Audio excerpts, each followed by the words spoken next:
ओम नमो भगवते वासुदेवाय नमो नमः। जय श्री कृष्ण मित्रों, आज की वीडियो में मोक्षदा एकादशी व्रत कथा का श्रवण करने जा रहे हैं। कथा को हमें एकाग्र चित्त होकर के श्रवण करना चाहिए। एक बार धर्मराज युधिष्ठिर कहने लगे कि हे भगवान, मैंने मार्गशीर्ष कृष्ण पक्ष एकादशी अर्थात उत्पन्ना एकादशी का सविस्तार वर्णन सुना। अब आप कृपा करके मुझे मार्गशीर्ष माह के शुक्ल पक्ष की एकादशी के विषय में भी बतलाइए। इस एकादशी का क्या नाम है और इसके व्रत करने का क्या विधान है, इसकी विधि क्या है, इसका व्रत करने से कौन से पुण्य फलों की प्राप्ति होती है, कृपया यह सब मुझे विधान पूर्वक बताइए। भगवान श्री कृष्ण बोले, मार्गशीर्ष माह के शुक्ल पक्ष में पड़ने वाली इस एकादशी को मोक्षदा एकादशी कहा जाता है। यह व्रत मोक्ष देने वाला और चिंतामणि के समान सब कामनाएं पूर्ण करने वाला होता है, जिससे आप अपने पूर्वजों के दुखों को खत्म कर सकते हैं। इसका महात्म्य मैं तुम्हें बताता हूँ, ध्यान पूर्वक सुनो। मोक्षदा एकादशी की कथा। गोकुल नाम के नगर में वैखानस नामक एक राजा राज्य करता था।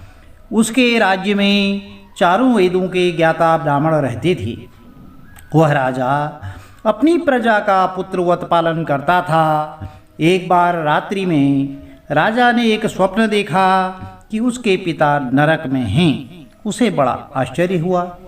प्रातः वह विद्वान ब्राह्मणों के पास गया और अपना स्वप्न सुनाया। कहा, मैंने अपने पिता को नरक में कष्ट उठाते देखा है। उन्होंने मुझसे कहा कि हे पुत्र, मैं नरक में पड़ा हूँ, यहाँ से तुम मुझे मुक्त कराओ। जब से मैंने यह वचन सुने हैं तब से मैं बहुत बेचैन हूँ।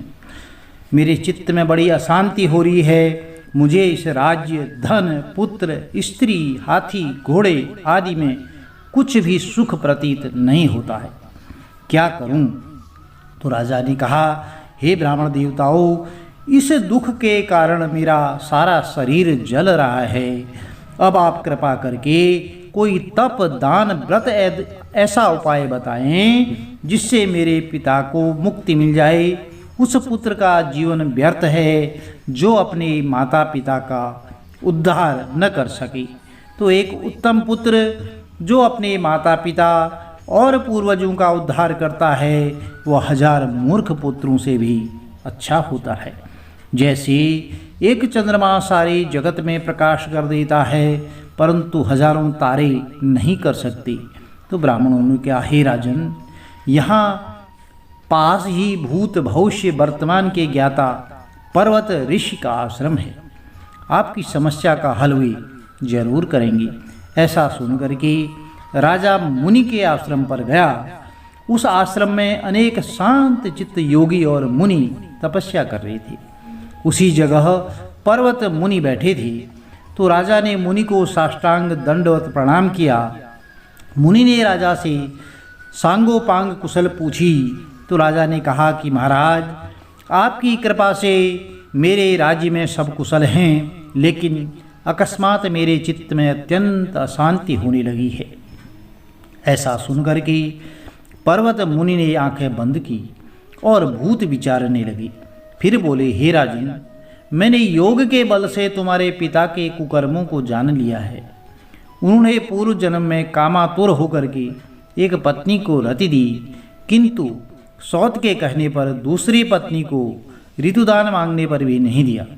उसी पाप कर्म के कारण तुम्हारे पिता को नरक में जाना पड़ा। तब राजा ने कहा, इसका कोई उपाय बताइए। तो मुनि बोले, हे राजन, आप मार्गशीर्ष एकादशी का उपवास करें और उस उपवास के पुण्य को अपने पिता को संकल्प कर दें। इसके प्रभाव से आपके पिता की अवश्य नरक से मुक्ति होगी। तो मुनि के यह वचन सुनकर के राजा महल में आया और मुनि के कहने के अनुसार कुटुंब सहित मोक्षदा एकादशी का व्रत किया। इसके उपवास का पुण्य उसने अपने पिता को अर्पण कर दिया।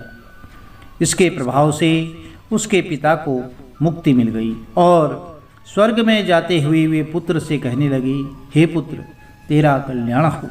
यह कहकर वह स्वर्ग चले गए। मार्गशीर्ष मास की शुक्ल पक्ष की मोक्षदा एकादशी का जो व्रत करते हैं उनके समस्त पाप नष्ट हो जाते हैं। इस व्रत से बढ़कर मोक्ष देने वाला और कोई व्रत नहीं है। इस दिन गीता जयंती भी मनाई जाती है, साथ ही धनुर्मास की एकादशी भी कहलाती है। इसलिए इस एकादशी का महत्व कई गुना और भी बढ़ जाता है। इस दिन से गीता पाठ का अनुष्ठान प्रारंभ करें और प्रतिदिन थोड़ी देर गीता का अवश्य ध्यान करें। प्रिय भक्तजनों, यदि आपको वीडियो में दी गई कथा अच्छी लगे तो चैनल को लाइक कीजिए, शेयर कीजिए और इसी तरह की नई अन्य कथाओं का श्रवण करने के लिए साथ में बेल आइकन अवश्य प्रेस कर दीजिए, जिससे कि आपके पास आने वाली वीडियोज़ की नोटिफिकेशन ठीक समय पर मिलती रहे। भगवान श्री हरि विष्णु आप सबकी मनोकामनाएं पूर्ण करें। जय श्री कृष्णा। राधे राधे।